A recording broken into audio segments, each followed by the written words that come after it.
One, two, three, start. I have repeatedly been impressed during my visits to the Soviet Russia and to the United States by the many things they have in common. I am thinking more about the people than about politics. The people in both countries are in some ways remarkably similar to each other. They are frank and hospitable and are exceedingly friendly. Essentially, I am thinking of one common feature today in the Soviet Russia and in America, namely the concentration of technological and scientific development as a means to progress. The Russians, in spite of their political differences, are full of admiration for the technological civilization which the United States has built up. They want to do even better.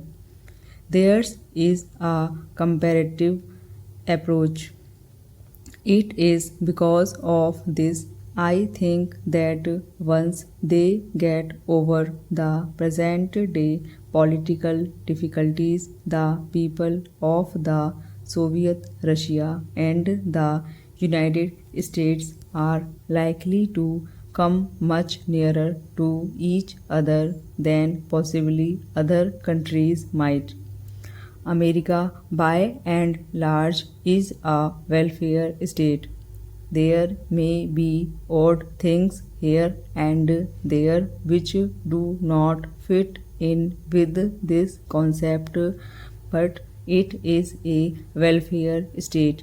You have solved your problems of providing the primary necessities of life to the people.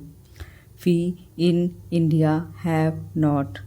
Our problems in India are fundamentally concerned with the primary necessities of life. In that sense, our problems are different from yours.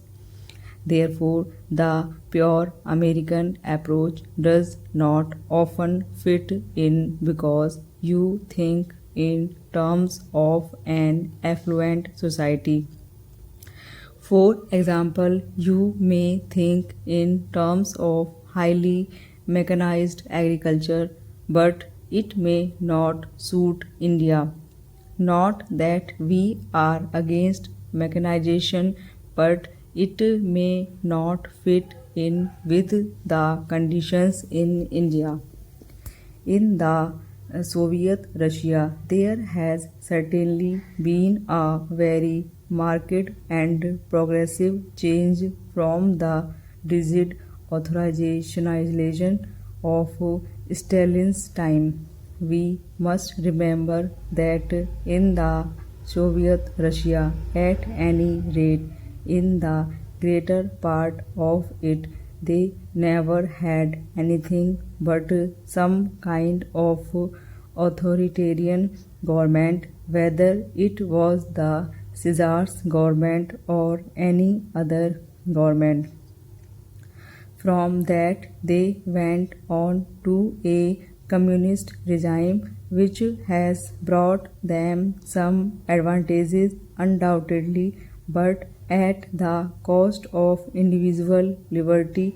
They do not feel the lack of it very much, but ultimately everyone feels the lack of individual liberty and lack of individual freedom. Stop.